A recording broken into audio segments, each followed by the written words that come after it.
Menu yang ada di alat seperti ini ya. Di bagian kanan atas terdapat informasi untuk tanggal, bulan, dan juga tahun.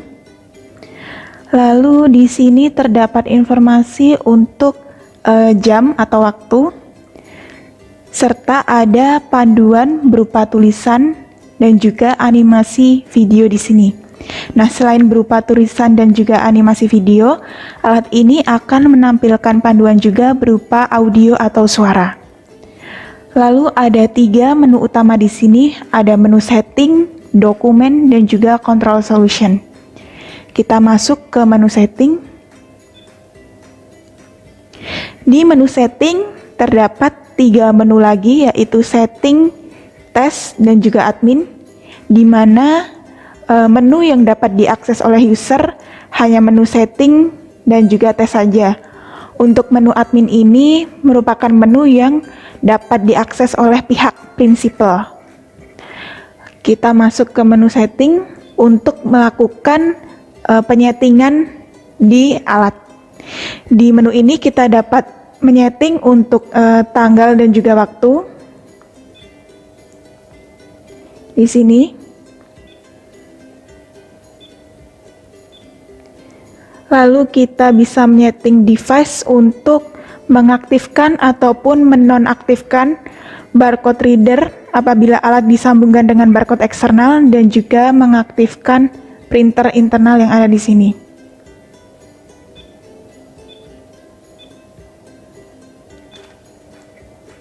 Selanjutnya menu unit ini untuk mengatur satuan di alat.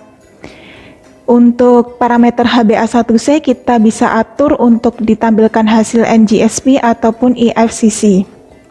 Serta untuk parameter EAG kita bisa atur untuk miligram per desiliter ataupun milimol per liter.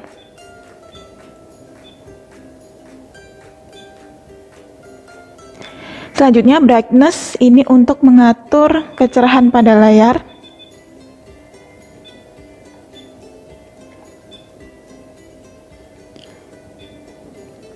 Nah, di sini ditunjukkan suhu di sekitar alat adalah 26,7, di mana kita sudah ketahui jika alat bekerja secara optimal di suhu 17 hingga 32 derajat Celcius.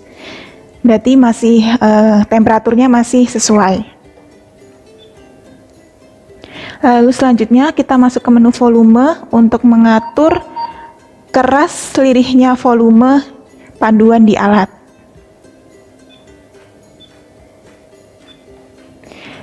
Selanjutnya language ini kita bisa memilih bahasa yang ingin kita gunakan.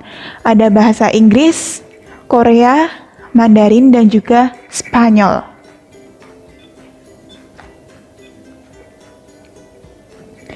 Version menunjukkan versi software dari alat. Dan selanjutnya ada menu kontrol data. Nah, di menu kontrol data ini akan menampilkan data dari hasil kontrol alat menggunakan cairan kontrol atau kontrol eksternal.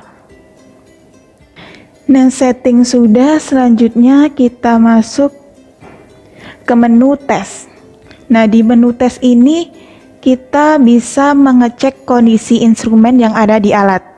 Pertama ada barcode reader, jika alat dihubungkan dengan barcode eksternal. Lalu ada printer test, ini digunakan untuk mengecek kondisi printer internal yang ada di sini. Caranya kita tinggal tekan tombol printer di sini.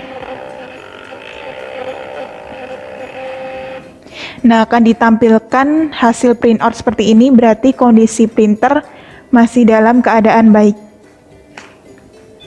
Selanjutnya ada motor test untuk mengecek kondisi putaran motor yang ada di alat. 1 untuk mengecek putaran motor 90 derajat ke kanan. 2 putaran motor 90 derajat ke kiri. Dan juga 3 putaran motor 10 derajat ke kanan dan ke kiri. Nah, tiap putaran akan ditampilkan tulisan sukses, berarti kondisi motor di dalam alat masih dalam keadaan baik. Selanjutnya ada menu cassette reader. Nah, ini nanti kita coba langsung menggunakan check it saja.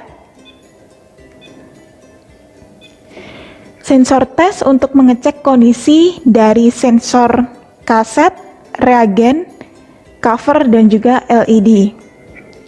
Untuk cara mengeceknya, untuk cover kita tinggal tekan tombol cover yang ada di atas alat. Seperti ini.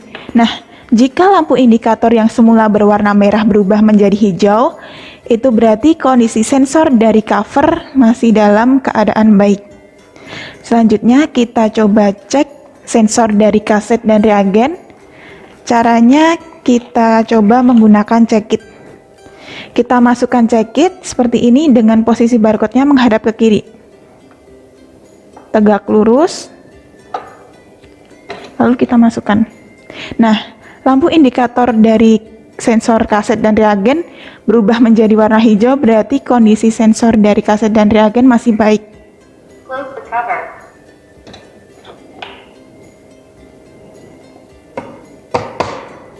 Selanjutnya, itu tadi untuk mengecek kondisi sensor cover, kaset, dan juga reagen. Untuk sensor LED, kita tinggal menekan tombol on di sini. Nah, kita bisa lihat lampu indikator berkedip-kedip merah biru, artinya kondisi sensor dari LED masih dalam keadaan baik.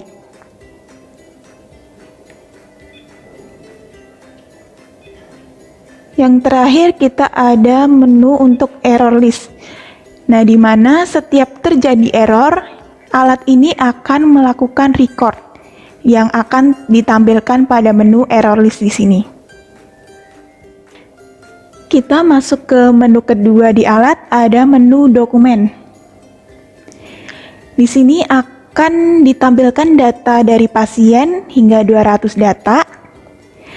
Akan ditampilkan informasi berdasarkan tanggal pemeriksaan, ID pasien, dan juga hasil dari HbA1c pasien. Nah, selain itu kita juga dapat mencari data berdasarkan tanggal yang ingin kita cari, ataupun berdasarkan ID pasien. Nah, untuk ID pasien ini kita juga bisa melakukan pengeditan data. Misalnya nih, ini kan ID-nya Guys, kita mau ganti nama dari pasien, bisa. Caranya kita tinggal tekan bulatan yang ada di sini hingga bulatan berwarna biru, lalu kita tekan tombol bertuliskan ID. Nah, di sini kita bisa ganti namanya pasien. Misal namanya Ari.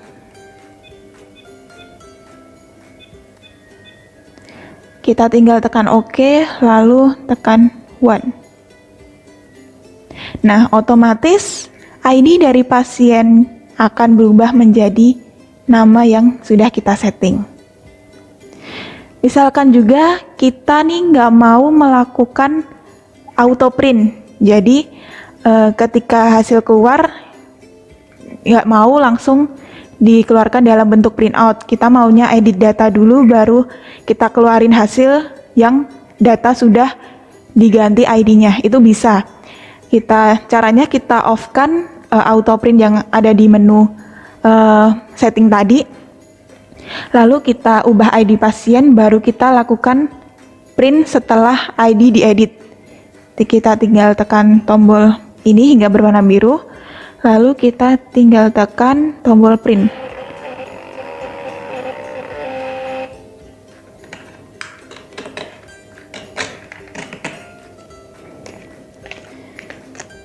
Nah, di sini akan ditampilkan hasil dari pasien yang ID-nya sudah diganti.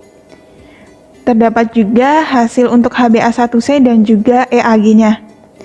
Sama juga jika kita ingin melakukan penghapusan data, tinggal tekan bulatan ini, lalu kita tekan icon bergambarkan tempat sampah. Nah, data akan otomatis terhapus. Menu yang terakhir ada menu Control Solution. Dan di menu ini adalah menu yang digunakan jika kita akan melakukan kontrol menggunakan kontrol eksternal atau cairan kontrol. Untuk cara pengerjaannya sama persis seperti kita mengukur sampel, hanya saja sampelnya diganti dengan cairan kontrol.